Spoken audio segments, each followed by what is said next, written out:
Hey there, I have a little guest star with me today. My 2-week-old son, Jacob, is joining us to help talk about paternity leave. So, even on the second one, there's lots of challenges, and I think we all can understand that a lot of things change as you have a new child added to the family.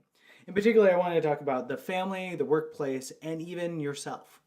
One of the more curious aspects of paternity leave is how it is treated here in the US between companies and in the cultures of those companies.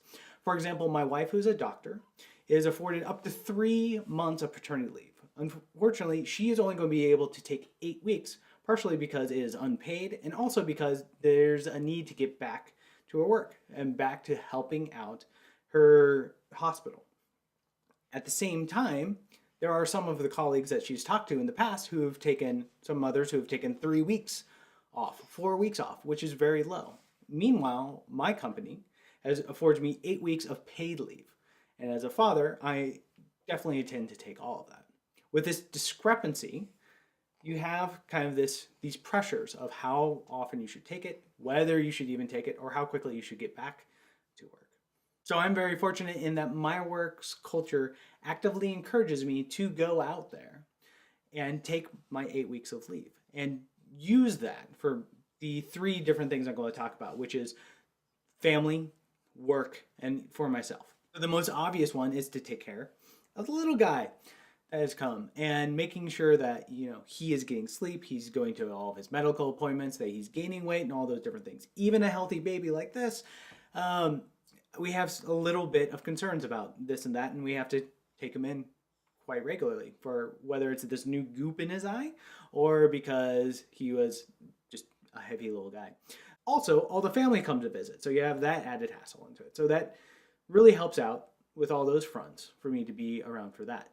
Perhaps the scariest thing I always hear about is, okay, if you're taking 8 weeks of paternity leave, how are they going to handle the workload without you?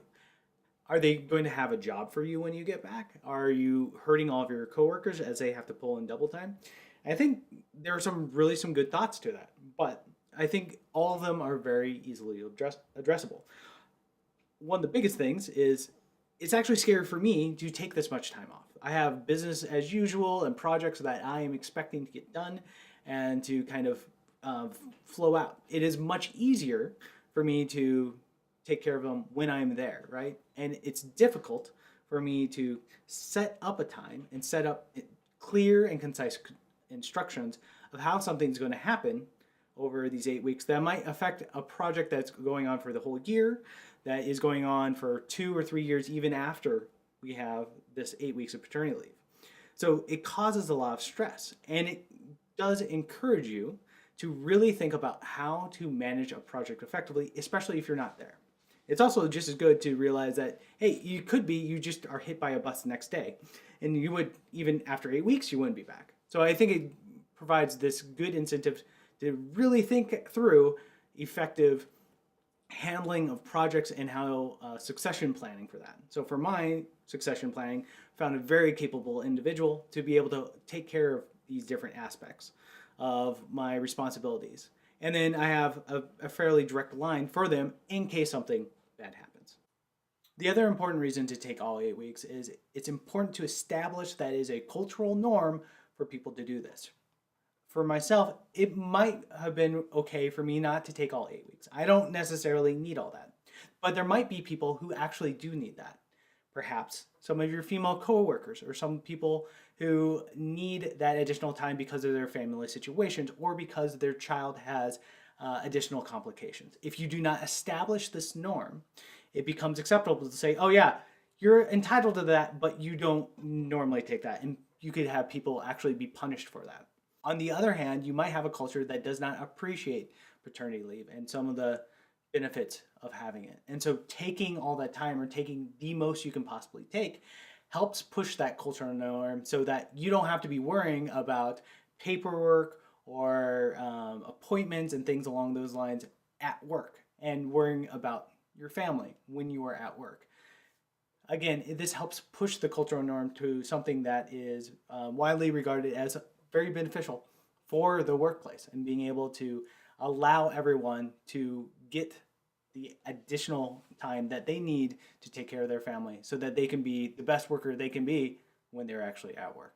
Finally, you should be taking paternity leave to help out you. When you're rocking a baby at 2 a.m., perhaps it's a good time to be listening to an Audible book or be learning a new skill or taking some lectures for your CPE credits. There's always a new skill to be learned, especially in information technology. But when you get back to work, you're fresh and ready to rock, even though you have a bunch of new challenges and opportunities ahead. And that's it. So I'm going to need to get this guy a meal and a new little diaper. I appreciate all the support everyone has been giving me, especially my company AIG. They've been great helping me kind of get through everything and being very kind and supportive throughout this entire process. Have a good one and see you around. Are you going to look at the camera? Are you going to say hi? What? Yeah? Yeah.